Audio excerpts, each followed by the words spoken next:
Low water pressure in faucets or shower heads is not an uncommon problem. It's one that can be easy to fix.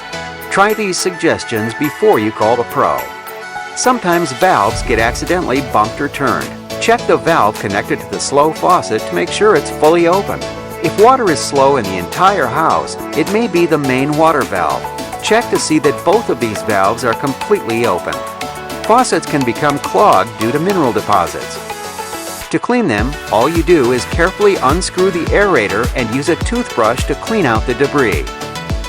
For more stubborn deposits, use a straight pin to open up any closed holes in the screen. You can also soak the parts in warm white vinegar overnight to remove caked, hard water deposits that can build up within the aerator. This should clear up the problem. However, if after reassembling the aerator the water pressure is still low, this could mean the problem is in the valve cartridge. Replacing the cartridge can be done by the homeowner, but is best left to a pro. Another possibility is that you may have a leak. Even a tiny leak can lead to dramatically low water pressure. To see if you have a leak, shut off every tap, both inside and outside. Read your water meter, wait a few hours, and read it again. If your water usage has gone up, you probably have a leak, and it's time to call a pro.